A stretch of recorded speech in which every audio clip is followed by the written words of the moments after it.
to be first. First is a word, a status, a moniker bundled with meaning. It connotes something different for each of us, but also strikes a theme that is common to all of us. An ordinal number we learn in elementary math that gives something or someone a place. First, second, third, 20th. We live in a culture crazed with first. First prize, the blue ribbon attached to everything from cherry pies at the county fair to Olympians careening down mountains on razor-thin blades. We cram our kids with the notion that first is best, and we create criteria for most prized firsts. First one to clean up these toys gets a treat. First across the finish line gets a medal. First in your class gets to make a speech. First to make a deal gets the house. We clamor after the gleaming trophy of first place, train for it, deprive ourselves to get it, lose sleep over it, envy it, and applaud it. First is a quest that orders all other priorities. A hunger for first is not necessarily a bad thing. History nods a reverent thank you to the first to explore new lands, to the adventurous firsts who charted new territories and cut trails for us. How about the brave and selfless firsts who storm battlefronts and lay down on fields, the sacrificial giants?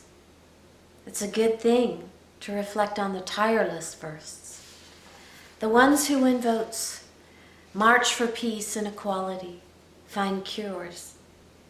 Noble firsts inspire dreams, fuel our imaginations, and spur us on to valiant activity. But what of the not firsts? The second placers, the 35th in liners? In the marathon of people chasing first, how many actually get to be first? How many kids get to be the first stringers, really? How many win first prize, make first team, get the full ride, become the first round draft pick? How many of us are first at anything? First in line for promotion, first to close the deal.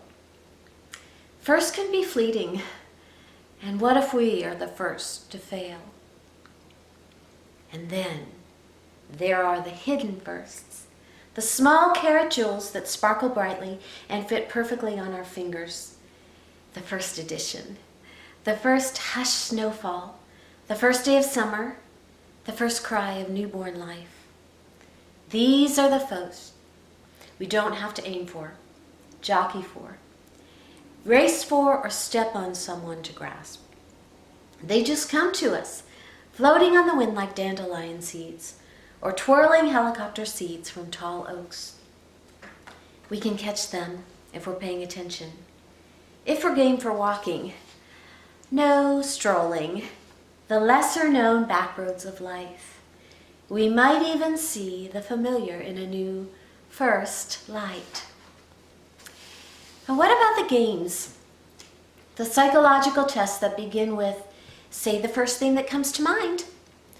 Somehow this exercise, this pouring out of firsts, shapes the picture of our beginnings, our earliest firsts.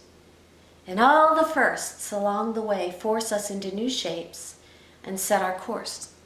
First steps, first words, first love, first betrayal, first loss. These are the firsts we're stuck with, beautiful and terrible. And what we do with them and what we learn from them, well, it's everything. But what if you and I could remake first? What if all our living redefines its value? Can you imagine? To exalt these things. Be the first to hold a shaky hand. To be someone's memory of the first person who really listened. Be the first to believe, the first to pray. Could you be among the first, the bold and the brave in a generation of skeptics, naysayers, and conformists? Could you be the one? The first to see the positive in a sea of negativity? I dare you. I dare me. Jesus Christ flipped first on its tail when he said the first shall be last and the last shall be first. And the world has been squinting and wrestling to grasp the truth in it, or rolling their eyes and walking away ever since. What we choose to do with first really matters. I think redefining first will come slowly with practice, like all newly formed habits.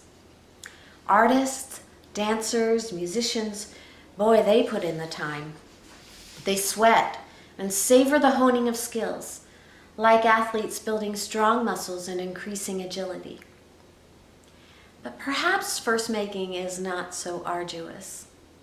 The coursework for students involves a slow progression through the stages of noticing, appreciating, becoming courageous, standing up, standing out, and finally living the high life of contentment.